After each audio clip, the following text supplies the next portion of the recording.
En France, un enfant sur 1000 serait autiste. Ces enfants, qui vivent comme enfermés dans leur monde, ne sont diagnostiqués qu'autour de 3 ans seulement. Allez, on y va. 9 mois, t'as un grand... Une équipe de pédopsychiatres et de psychanalystes a lancé une recherche, Préo, pour repérer les signes précurseurs de l'autisme et prendre en charge ces enfants plus précocement. Ils sont associés à 600 médecins de PMI pour examiner au total 15 000 bébés durant leurs 2 premières années de vie. Asseyez-vous, donc là c'est super, on a papa, maman. Fais bravo. Allez, dans Thiago. Fais. Elle a trouvé son petit jeu. Qu'est-ce que je fais là? Là, il fait par imitation. Mais...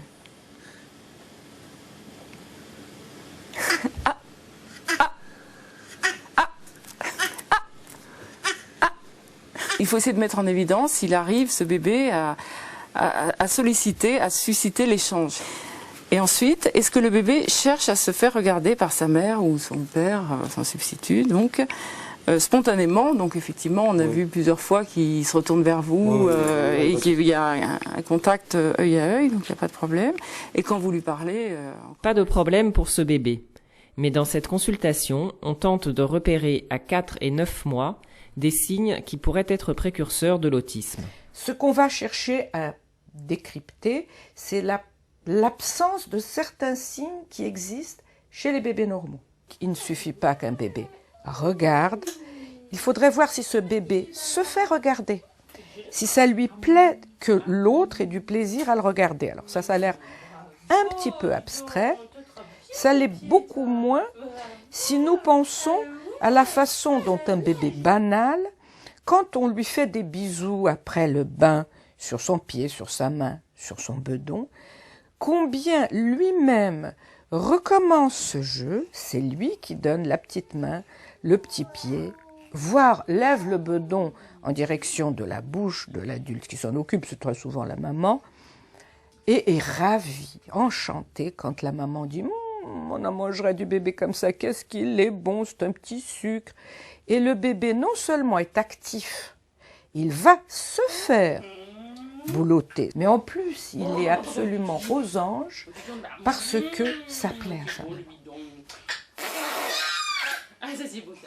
Tout bébé banal fait ça.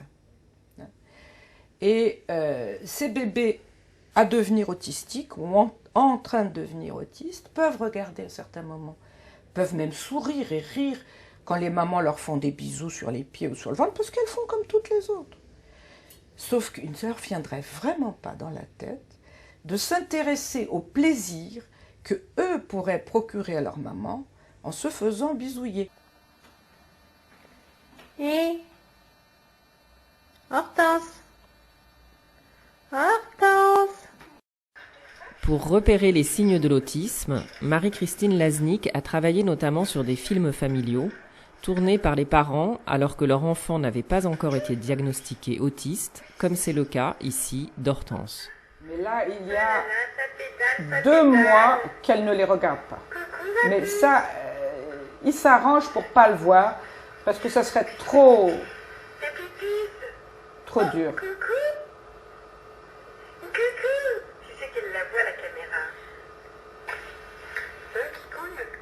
Malgré toute leur attention, leurs soins, c'est un bébé qui est plus intéressé par la caméra que par ses parents.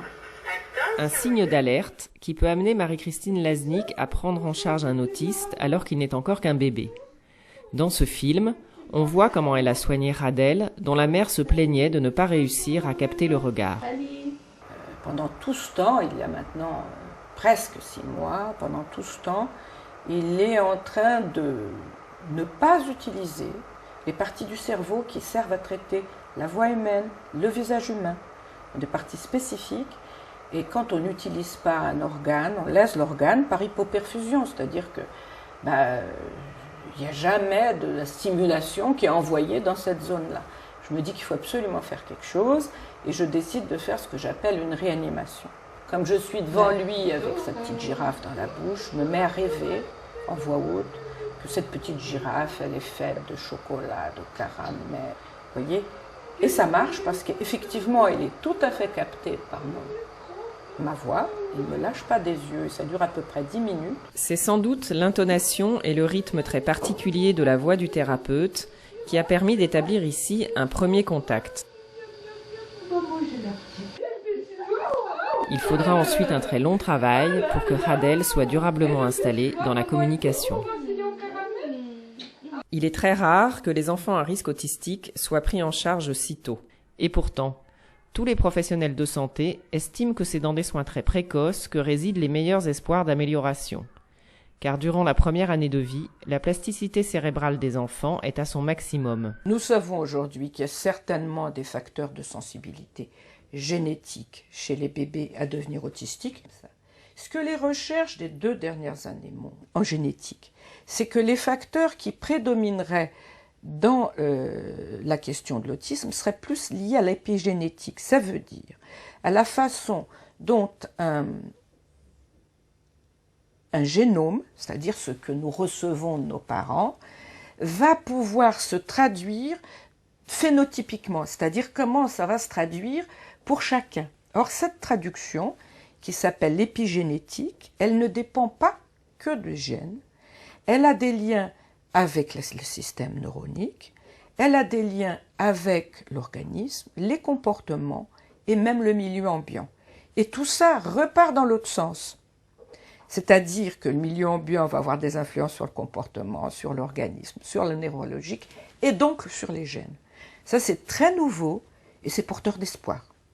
Puisque ça veut dire que si on intervient plus tôt, même sur la traduction des gènes, on peut avoir une influence. À ce jour, 9000 bébés ont été inclus dans la recherche, 2000 ont été suivis jusqu'à 2 ans, dont 4 ont présenté des signes d'alerte très précocement, avant 1 an. Il faudra encore plusieurs années pour valider ces indicateurs.